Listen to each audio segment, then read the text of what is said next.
आगे बढ़ते हुए बात करेंगे क्लास 8 परीक्षा अध्ययन मैथमेटिक्स में चैप्टर नंबर 5। चैप्टर नंबर 5 के लघुत्तरी प्रश्न हमने देख लिए थे। आज हम बात करेंगे दीर्घोत्तरी प्रश्न की। दीर्घोत्तरी प्रश्न हमें दिया है अभाज्य गुणनखंड विधि से दी गई संख्याओं के वर्गमूल ज्ञात कीजिए।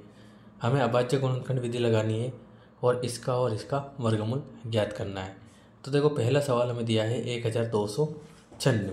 ठीक है, तो करते हैं इसको। ठीक है, 1296 तो हल करेंगे। तो सबसे पहले क्या लिख देंगे, 1296 का वर्गमूल। ठीक है, तो वर्गमूल के लिए हम क्या कर देंगे, इसको रूट में ले लेंगे। ठीक है, अब क्या करना है, अगले स्टेप में आपको 1296 के अभाज्य गुणनखंड करने हैं। तो कर देते हैं यहाँ पे। तो क्या करेंगे, यहाँ पे अभाज्य गुणनखंड करेंगे। ठीक है, 1296 मतलब 1296 के दो से ही करेंगे, 2 छंग 12। ठीक है, और 2 चौक 8, एक बचेगा 2 आठी 16, 2 तिया 6, 2 दूनी 4, 2 चौक 8, 2 एकम 2, एक बचेगा 2 छंग 12, 2 दूनी 4, फिर 2 आठी 16, 2 एकम 2, 3 दूना 6। ठीक है, 2 बचेंगे, 3 साते 21, 3 नम 27, 3 तिया 9 और 3 एकम 3। ठीक है, तो ये हो गया 1296 के अभाज्य गुणनखंड। तो रख देते हैं यहाँ पे, है ना, ये जो स्टेप थी रूट में। तो 2 कितनी बार आया है, 4 बार, और 3 भी 4 बार। तो रख देते हैं 3 और ये 4, 1 2 3 और ये 4, स्क्वायर लगा देंगे, है ना, दो दो के जोड़े बना के। तो 2 की घात 2 हो जाएगी, फिर 2 की घात 2 हो जाएगी, फिर 3 की घात 2 और फिर 3 की घात 2। तो सभी संख्याएं यहाँ पे बाहर आ जाएगी। ठीक है, तो बाहर निकाल लेंगे। कर देते हैं 2 दूनी 4, 4 तिया 12, 12 तिया 36। ठीक है, और ये आपके हो जाएगा इसका आंसर। ठीक है गाइस, तो ये था आपके दीर्घोत्तरी का पहला क्वेश्चन। ठीक है, नोट करना है तो आप यहाँ से नोट कर सकते हैं। सेकंड आपको दिया है 289। क्या दिया है, 289। तो सबसे पहले लिख देंगे 289 का वर्गमूल। तो उसके लिए हम क्या करेंगे, इसको रूट में ले लेंगे। ठीक है, तो देखो यहाँ पे तो जो 289 है ना, वो 17 का स्क्वायर होता है। तो सीधा सीधा हम यहाँ पे 17 इंटू 17 कर देंगे। ठीक है, 17 की घात 2 लगा देंगे और 17 बाहर निकाल देंगे। ठीक है, तो सिंपल सी बात है, ये तो क्लियर हो जाएगा। ठीक है गाइस, उसके बाद हम बात करते हैं क्वेश्चन नंबर सेकेंड की। तो देखो, क्वेश्चन नंबर सेकेंड है, एक माली के पास 1000 पौधे हैं। कितने हैं, 1000 पौधे हैं। अब क्या है, इन पौधों को वह इस प्रकार लगाना चाहता है कि पंक्तियों की संख्या और कॉलम की संख्या समान रहे। इसके लिए कम से कम पौधों की संख्या ज्ञात कीजिए जिसकी उसे आवश्यकता है। ठीक है, तो ऐसी कंडीशन में जब हमें कोई और संख्या नहीं दी हुई है तो हम क्या करेंगे, यहाँ पे 1000 का वर्गमूल ले लेंगे। ठीक है, क्या कर लेंगे, 1000 का वर्गमूल ले लेंगे और भाग विधि से आपको लेना पड़ेगा। तो लिख देंगे यहाँ पे 1000 का वर्गमूल। ठीक है, तो ले लेते हैं 1000 का वर्गमूल। तो अब 1000 का वर्गमूल कैसे लेंगे समझ लो। देखो, ये जो भाग विधि है ना, इसमें अगर आपको वर्गमूल लेना है तो आपको 1 से लेकर 10 तक के वर्ग याद करने पड़ेंगे। ठीक है, क्या करना पड़ेगा, 1 से 10 तक के वर्ग याद करने पड़ेंगे। जोड़े बना लीजिए। ठीक है, एक जोड़ा ये बन जाएगा दो का, और एक जोड़ा ये बन जाएगा। तो आगे वाली संख्या आपको देखनी है। आगे क्या आ रहा है, 10 आ रहा है। तो आपको ये देखना है, कोई क्वेश्चन ऐसा भी आएगा जिसमें कोई और संख्या भी हो सकती है। ठीक है, तो फिलहाल तो हम इसकी बात करते हैं। ठीक है, तो भाई 10 आ रहा है अभी। तो हमको देखना है कि भाई 1 से लेकर 10 तक की जो संख्या है उनका जो स्क्वायर होता है उसमें क्या किसी संख्या का स्क्वायर 10 होता है क्या। तो देखो, 1 का स्क्वायर 1 होता है, 2 का स्क्वायर 4 होता है, 3 का स्क्वायर 9 होता है, 4 का स्क्वायर 16 होता है। तो 4 का स्क्वायर 16 मतलब इससे ज़्यादा जा रहा है, मतलब 1 2 3 में से कोई संख्या है, लेकिन 10 तो किसी का भी स्क्वायर नहीं हो रहा है। तो अब हमको देखना है 10 से कम।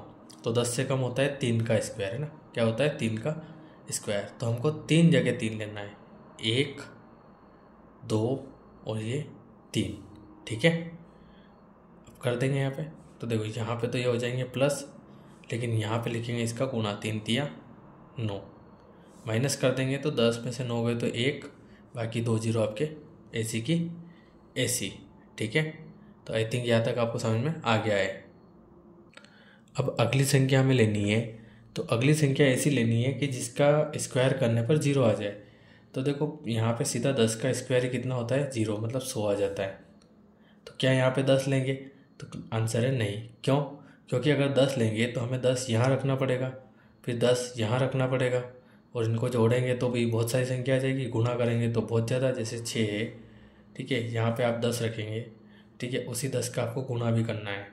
तो आप गुणा करेंगे तो ये तो बहुत बड़ी संख्या आ जाएगी, जो कि 100 से ऊपर जाएगी। तो ऐसी कंडीशन में हम 10 तो नहीं ले सकते हैं, ठीक है। कंडीशन ये है कि भाई 0 आ रहा है तो हमको 0 वाली कोई डिजिट लेनी है, लेकिन यहाँ पे पॉसिबल नहीं है। तो वो डिजिट कौन सी लेंगे यहाँ पे? अब अगर हम यहाँ पे जैसे 1 लेते हैं, 1 लेंगे तो ये 61 हो जाएगा, फिर उसमें 1 का गुणा करेंगे तो 61 बन जाए 61, मतलब 61 1 का गुणा 1 से करेंगे 61 ही आ जाएगा, जो कि 100 से छोटी है। लेकिन अगर हम यहाँ पे 2 लेते हैं, ठीक है, और 62 में 2 दूनी 4, 2 छंग 12, तो देखो ये संख्या जो है 100 से ज़्यादा जा रही है। तो सीधा सा बात है भाई, 1 यहाँ रखेंगे, 1 यहाँ रखेंगे और 1 यहाँ रखेंगे, एक ही हम ले सकते हैं, इसके अलावा हम नहीं ले सकते हैं। और 1 का गुणा करेंगे तो ये आ जाएगा हमारे यहाँ पे 61, ठीक है। माइनस कर देंगे तो क्या देखते हैं हम यहाँ पे, ये तो 1 और 1 2 हो जाएगा, ऊपर से 6 ऐसा कैसा, ठीक है। 61 का गुणा किया तो 100 माइनस 61 करेंगे तो 39 बच जाएगा। कितना बच जाएगा? 39। तो अब हम इस यहाँ पे और ज़्यादा संख्या नहीं ले सकते, क्योंकि इससे बड़ी संख्या ये वाली है हमारे पास, ठीक है। तो हमारे पास यहाँ पे क्या आया? 31 आया है। तो यहाँ पे हम क्या देखते हैं, तो देखो यहाँ पे हम लिखेंगे जो कि 31 का स्क्वायर जो है वो दी गई संख्या जो है ना 1000, उससे 39 कम है। कितना है? कम है। इसलिए 32 का स्क्वायर बराबर कितना? 1024, ठीक है। तब क्या हो जाएगा? तो 1024 माइनस क्या कर देंगे? 1000 कर देंगे, ठीक है। कितना कर देंगे? 1000। और जब इनको घटाएंगे तो 1024 में से 1000 जाएगा तो बचेगा 24। अब क्वेश्चन हमसे क्या पूछा था कि भाई इसके लिए कम से कम पौधों की संख्या ज्ञात कीजिए, तो जिसकी उसे आवश्यकता है। तो कितने पौधों की आवश्यकता है? 24 पौधों की आवश्यकता है। तो क्या लिख देंगे? अतः उसे 24 पौधों की आवश्यकता है, ठीक है। और ये हो जाएगा आपका आंसर, ठीक है। फिर से समझना, क्वेश्चन हमें दिया था कि भाई एक माली के पास 1000 पौधे हैं। इन पौधों को वह इस प्रकार लगाना चाहता है कि पंक्तियों की संख्या और कॉलम की संख्या समान रहे, ठीक है। क्या करना चाहता है कि इस प्रकार लगाना चाहता है कि पंक्तियों की संख्या और कॉलम की संख्या समान रहे, ठीक है। तो इसके लिए कम से कम पौधों की संख्या ज्ञात करनी थी। तो हमने यहाँ पे 1000 का वर्गमूल लिया तो हमें 31 आंसर मिला, ठीक है। एग्जैक्ट नहीं मिला है, मतलब 31 आया हमारा, ठीक है। भागफल और शेषफल क्या है? 39, ठीक है। कितना है शेषफल? तो शेषफल आया हमारा 39, ठीक है। तो यहाँ पे हमने क्या किया कि भाई 31 का जो स्क्वायर है वो अगर 1000 से देखें तो वो 39 कम है। कितना कम आया? 39, क्योंकि शेषफल 39 बच रहा है अभी भी, ठीक है। तो 39 कम था। और अगर 32 का स्क्वायर करेंगे तो वो 1024 आ रहा है, वो 24 ज़्यादा आ रहा है। तो हमने क्या किया, 32 का जो स्क्वायर है 1024, उसमें से 1000 माइनस कर लिया, तो हमें करेक्ट आंसर मिल गया कि भाई 24 पौधों की आवश्यकता होगी। उसके बाद हम देखते हैं यहाँ पे नेक्स्ट क्वेश्चन, ठीक है। तो नेक्स्ट क्वेश्चन है, एक व्यापक ड्रिल अभ्यास के लिए विभिन्न स्कूलों के 6250 विद्यार्थियों को पंक्तियों में इस प्रकार व्यवस्थित किया जाता है कि प्रत्येक पंक्ति में उतने ही विद्यार्थी रहें कि पंक्तियों की संख्या है ना, जितनी पंक्तियों की संख्या हो। ऐसा करने पर प्रशिक्षक यह पता है कि भाई 9 विद्यार्थी शेष रह जाते हैं, तो इस वर्ग की प्रत्येक पंक्ति में विद्यार्थियों की संख्या ज्ञात कीजिए। देखो इस बार हमें ये बता दिया है कि कितने विद्यार्थी शेष रह जाएंगे, ठीक है। तो इस क्वेश्चन से भी आप इसको समझ सकते हो कि इसमें कितने 39 शेष रह गए थे, तो हमने देख लिया था इसको, ठीक है। तो और यहाँ पे पहले ही बता दिया है कि 9 विद्यार्थी शेष रह जाते हैं, तो इसलिए हम क्या कर देंगे यहाँ पे, तो जो टोटल हमें दिया है ना उसमें से हम 9 को माइनस कर लेंगे। तो टोटल हमें कितना दिया है, ठीक है। तो क्वेश्चन नंबर 3, तो कुल विद्यार्थी इजिकल टू कितना दिया हुआ है? 6250 दिया है, ठीक है। और शेष विद्यार्थी कितने? 9 शेष रह जाते हैं। तो हम क्या करेंगे, तो है ना, इसलिए डायरेक्ट लगा दीजिए आप 6250 माइनस 9। तो 6250 में से 9 जाएंगे तो 6241 विद्यार्थी आएंगे आपके। ठीक है, कितने आ जाएंगे? 6241 विद्यार्थी। बस आपको करना कुछ नहीं है, इसका वर्गमूल ले लेना है। तो यहाँ लिख देंगे 6241 का वर्गमूल लेने पर। ठीक है, तो ले लीजिए 6241 का वर्गमूल। तो देखो, अभी बताया मैंने आपको जोड़ा बना लेना है। ठीक है, भाग विधि आप लगानी है यहाँ पे, तो आपको जोड़ा बना लेना है। जोड़ा बना लिया आपने, अब आपको 1 से लेकर 10 तक के वर्ग लिख लेने हैं। ठीक है, जैसे मतलब 1 का वर्ग 1 होता है, 2 का वर्ग 4 होता है, 3 का वर्ग 9 होता है, 4 का वर्ग 16 होता है, 5 का वर्ग 25 होता है, 6 का वर्ग 36 होता है, 7 का वर्ग 49 होता है, 8 का वर्ग 64 होता है। ठीक है, तो अब यहाँ पे हम देखें तो हमको आगे वाली संख्या देखनी है। यहाँ पे 62 है, 62 है। क्या 62 किसी भी संख्या का स्क्वायर है क्या? तो आंसर है नहीं है।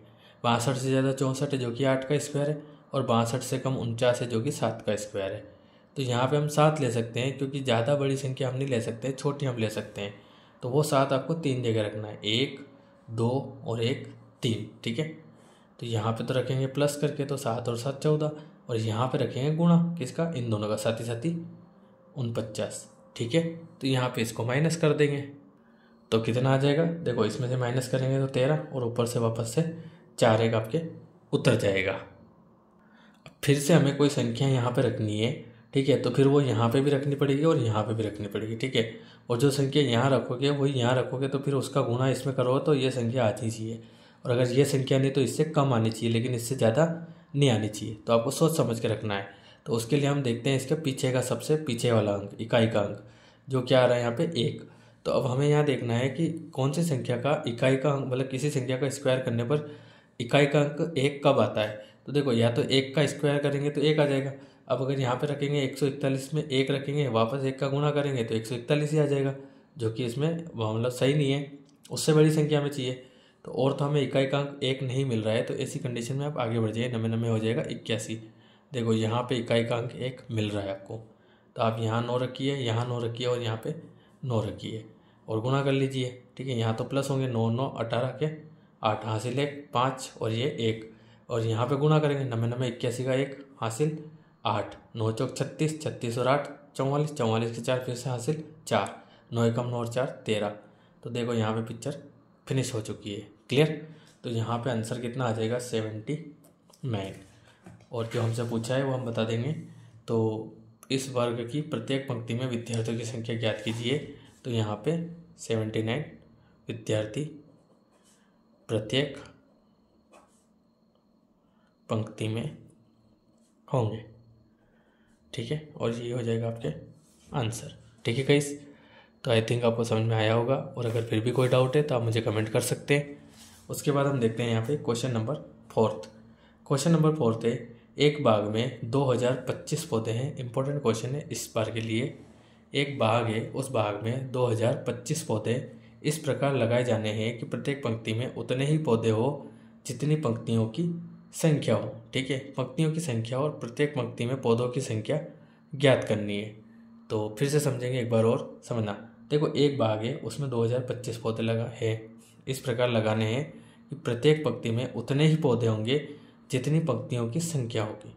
ठीक है, आगे पंक्तियों की संख्या और प्रत्येक पंक्ति में पौधों की संख्या ज्ञात करनी है। तो मान लेंगे यहाँ पे, माना कि पंक्तियों की संख्या क्या हो जाएगी? x, और प्रत्येक पंक्ति में पौधों की संख्या भी x हो जाएगी। तो कुल पौधों की संख्या निकालने के लिए क्या करेंगे? तो पंक्ति का पौधों से गुणा कर देंगे, है ना भाई। प्रत्येक पंक्ति में पौधों की मतलब पंक्तियों की संख्या वो x है, और प्रत्येक पंक्ति में पौधों की संख्या भी x है। ठीक है, कुल पौधों की संख्या निकालनी है तो पंक्ति में पौधों का गुणा कर दीजिए। क्लियर? तो क्या आ जाएगा? x²। लेकिन पौधों की जो संख्या है वो 2025 है, तो ऐसी कंडीशन में हम क्या करेंगे? तो x² बराबर 2025 कर देंगे।